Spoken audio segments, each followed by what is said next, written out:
guys, it's Kaylee. Welcome back to my channel. Today I am sharing a home video with you guys, which I'm so excited to do because my home is finally coming together.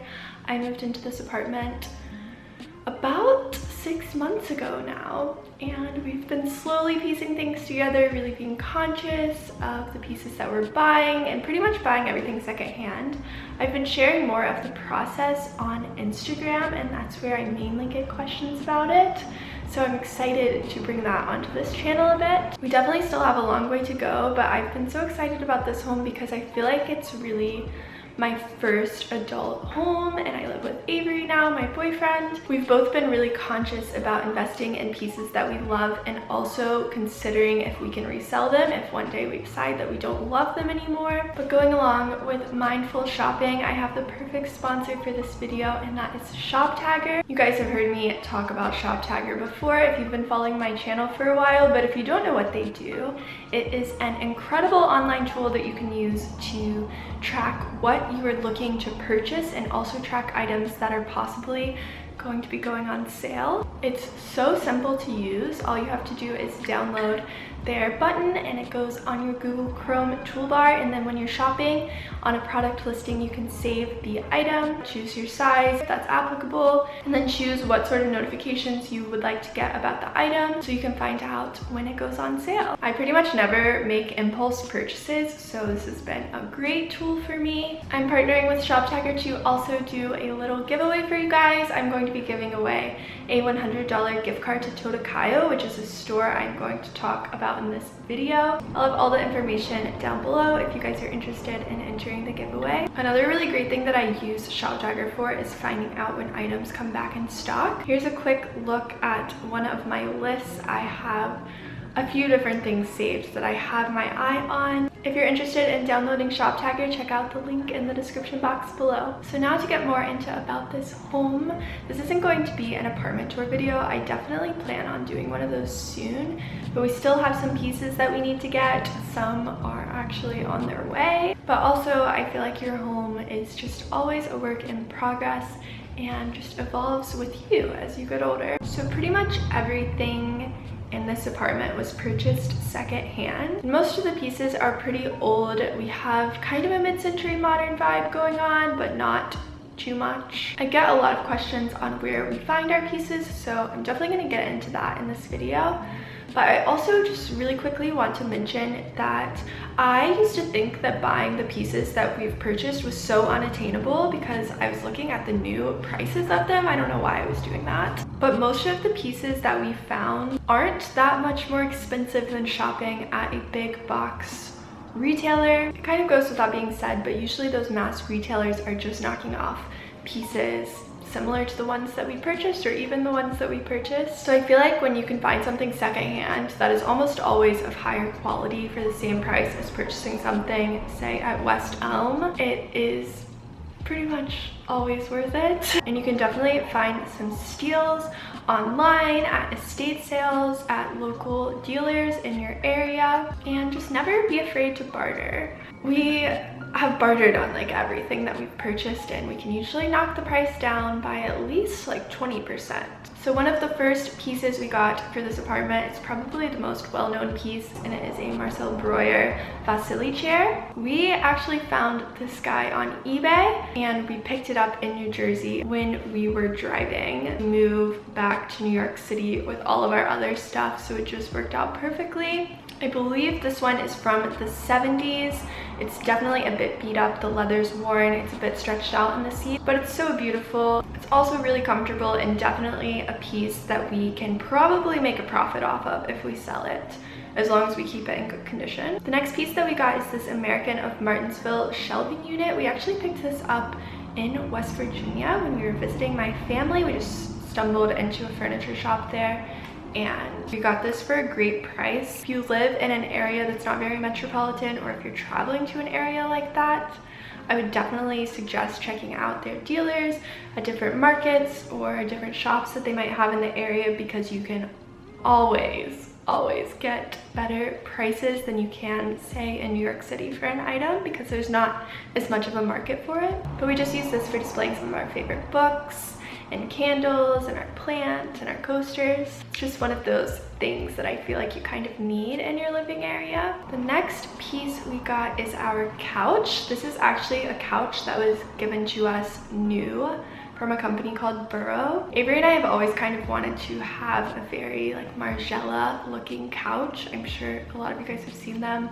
They're usually just either reupholstered kind of sloppily in white, or they're very drapey, kind of like ours. So we got this white linen fabric at a furniture upholstery fabric store, and then we added some of our own pillows, and I'm super happy with how it turned out. It was a really affordable way to make the couch really fit our space. The next piece that we got is from a local store here in New York City. It's called Home Union. It's one of my absolute favorite furniture stores here. It's actually the only piece I've gotten from them, but they always have great stuff. The stuff sells super quickly though, and the owners are very nice. This is something that kind of steers us away from being too mid-century modern, and it is a 1980s Italian Dunaterra floor lamp. It has the original foot and dimmer, which is so cool and just creates such a cozy feeling at nighttime. The next piece that we got is our Danish teak dining table that you can see back there. If I have to pick a favorite piece, I think it's that one, because I have just always wanted to have a big dining table that I can work at, have friends over for dinner at, and just feel comfortable in a working environment. And that one is just perfect. It has 2 leaves in the traditional style that sleekly slide under the table. Right now, 1 leaf is out. We got this from a Danish furniture dealer here in New York City called Faroutfinds. I'll link their Instagram down below. They definitely have some good stuff, but I don't think I would purchase from them again, just because we had some issues with delivery, but I am so happy with that table. And then we have our dining chairs, which were probably the highest up on my wish list. They are Mies van der Rohe MR10 chairs. I get a ton of questions about those. They have the most beautiful corset backing. If I could live in a house full of Mies van der Rohe furniture, I would absolutely love that. I am dying to go visit the Farnsworth house and maybe one day get more furniture pieces. We actually found those in a set of 10 on eBay from a local seller in New York City, and we ended up only getting 4 of them because obviously there's no reason for us to have 10 chairs. They're in amazing condition. These ones were purchased from Noel in the 90s. The seller was super sweet. He was selling them for his boss. They had basically just sat in an office since the 90s and rarely been used. At one point, I really wanted the MR20 chairs, which are the same model, but they have arms, and they're so beautiful, but just not the most practical for living in a smaller space. Maybe one day. We just purchased a credenza on Chairish, which I'm so excited about. That is something that we've been looking for since before we moved in, and we could just never find one that we really liked. And it is supposed to be here in 3 to 6 weeks. It's coming from a store in Texas. I'll insert a picture of it right here. It is a 1960s Stowe Davis credenza, wooden, chrome, and has black vegan leather on the top from the 60s, but it still seems to be in impeccable condition. So I was really excited to find something vegan leather that is of high quality. Some other things I am still on the hunt for include a large area rug. I cannot find a rug that I like for the life of me. If you guys have any suggestions, even style-wise, what you think would look great in this space, I would love to hear them from you.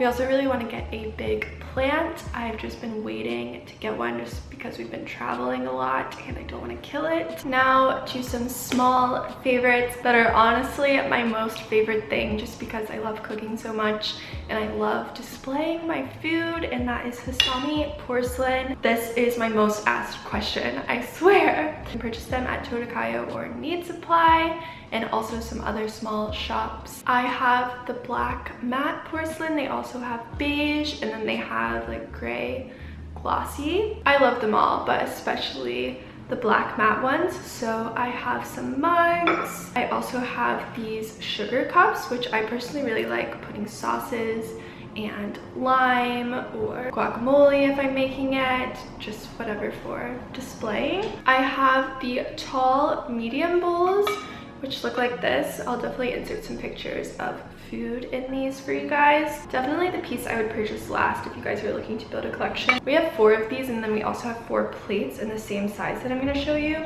It's just these aren't the most practical. Like, you would never put soups or anything of the sort in here just because they're too big for that, unless you're eating a lot of soup.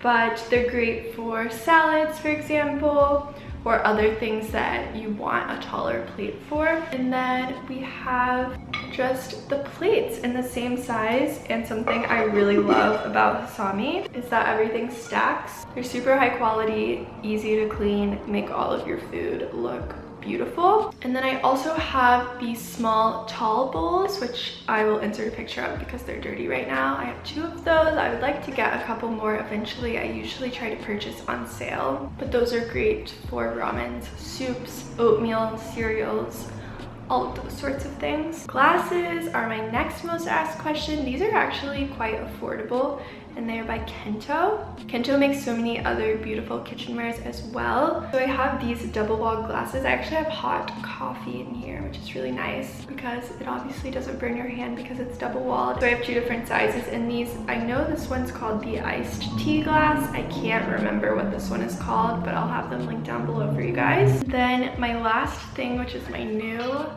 prized possession. I feel like kitchen stuff is the stuff that I'm most passionate about. And also, these things are actually things that I know that I'm going to have for the rest of my life. Like, I'm not worried about reselling them. Is a cast iron casserole pot by a brand called Crane Cookware. Avery's parents got this for me as a birthday gift. Literally the best gift ever. Eventually I would like to get one of the Crane pans as well. Definitely impeccable quality. I know they also have a really long warranty and use eco-friendly materials. Back there, I also have a vase from a brand that I really like, and it's called Hawkins New York. Some other brands that I would really love to support one day include Ink Ceramics. I'll flash some images on the screen, and also Katie Von Leeman. Both of those women create absolutely beautiful pieces, and I would love to support them. As for candles, Totem Candles is great. This one I've obviously been burning, and it's gotten a little funky looking. These are by Areaware. Mason Louise Marie is great. I'm not the type of person to let this happen to my candles. Boys just don't understand. So now I'm going to get into some of your guys' questions. Most asked questions include where do you shop and any tips for buying secondhand. I'll have a full list of shops that I really like for home stuff down below, but of course you can always find good pieces at normal thrift stores in your area, and it really just depends on where you live. And estate sales can be really great as well. But as for tips for buying secondhand, at least in terms of buying designer pieces, I know a lot of people are afraid to shop on eBay for things like this, but I feel like you can pretty much always tell instantly by the description and also by the person's feedback and how many times they've sold things, what other sort of pieces they're selling, to tell if it is a legitimate piece or if it's a knockoff or fake, if they're trying to pass it off as real. So I would just suggest looking more into the seller. What are your inspirations and how do you find inspiration? I would say this is like such a typical and not even the best answer, but I feel like it's the most relatable answer and it's the truth, so I'm gonna tell you. Pretty much just finding blogs that I really like on Tumblr and also on Instagram, and having saved folders of images that I really like. If there's a piece that I really like, I will reverse Google image search it and figure out what it is and then learn more about it from there. Someone asked, how do you keep it so minimalistic? So I think for one, as I've spoken about, Avery and I kind of started from scratch with this place, and we just can't afford to buy everything at once. And also just with being mindful of what you're consuming and purchasing and spending your money on, I don't think it's always the smartest to buy everything at once unless you really, really know what you want. So minimalism kind of comes from that. It also comes from just living in smaller spaces and not wanting to feel tied down to a bunch of objects. I'm definitely someone that can't handle clutter. I feel like it gets worse as I get older, and I definitely get it from my mother. My mother was so obsessed with keeping our home clean when I was growing up, and I was so annoyed by it then, but now I just know that I'm becoming the same person. So that's that. It definitely has to do with personal preference. So if you aren't super minimalist, obviously don't have a minimalist home. Do you base your furniture off one piece you love, or do you have an idea collectively? I would say it's definitely more on the end of having an idea collectively and just wanting to make sure that things seem cohesive and not too much one style. Like, we wanted to bring in some pieces that weren't super mid-century modern because it did kind of seem like our apartment was drifting in that direction with all of the teak and the wood that we have in here. Some questions about how I found this apartment. I found this apartment on a website called StreetEasy. It's really popular in New York City. I pretty much instantly knew it was the one. It was one that was on the higher end of our budget, so I kind of ruled it out. Then when we actually saw the space, I knew that it was the one for us. And also some questions about if it's affordable. I pay much less for rent here than I did in my old apartment when I lived alone on the Upper East Side, and like the cheaper area of the Upper East Side, not like the Gossip Girl area of the Upper East Side. I was living alone. My apartment was smaller than our living area though, so it was definitely a lot different, and I found it so worth it with this apartment. I'm totally fine with sharing how much I pay for rent. I pay $1,025 each month. We have a 3-bedroom apartment. I share a room with my boyfriend, and then I also share an office with him, and then we live with one of our friends, and he has the other bedroom. Do you like living in Brooklyn? Yes, I do. It's definitely a lot more on the calmer side than Manhattan, which is really nice, and I don't really ever find myself going into Manhattan unless there's a specific reason for me to go. Oh, I had to answer this question just because I feel you, whoever's asking this, and it is, how do you feel about centering the living room around TV? And then in parentheses, design / ethical opinion. Oh my gosh, I hate it. I really didn't want to have a TV in this place, but obviously I live with other people, and if they want to have a TV, they can get a TV. I don't like the idea of having a big screen in my living space, especially with, for work, me working on a screen most of the time, and obviously with everyone, like, we're all addicted to our phones, we're staring at a screen all the time. I don't really want a screen to be a focus of my interior space. So yeah, I don't want one, but I have one. It's definitely nice to have one sometimes though. A lot of questions related to working from home, so I want to touch on that. I think a lot of you guys actually work from home also. Like I said, we have a separate office now for our clothing brand STAATSBALLETT. Wearing STAATSBALLETT right now. The office is more for inventory and shipping items and just storing all of the things for our brand, and we do most of our computer work at that table just because it's so much more peaceful and pretty and not cluttered in here. But having a separate space to store things like documents, like we have a filing cabinet in our office, and inventory in our case, and camera equipment and things like that has made such a difference for me. In my old apartment, I stored all of that stuff in our living room, which, as I mentioned earlier, my apartment was a lot smaller than this one, and that was horrible for my mental health. It was super cluttered in there all the time. I didn't have a place to eat really because I made my office my living kitchen area, and it was just a disaster. So I think with working from home, it is almost more important than for someone that doesn't work from home to have a space that you actually like and to keep it clean and tidy if that's something that's important to you. Also having a place that you know that you like to work. Like for us, we love to work at that table where the natural light comes in. Some people asking what my bedroom looks like. I will definitely share that in the apartment tour, but I think that is actually it, you guys. This video is probably so long, but I would love to hear your thoughts, any suggestions you have for the space, anything that you personally are looking to purchase. So I hope you guys have a good day, and I will see you with a new video soon. Bye!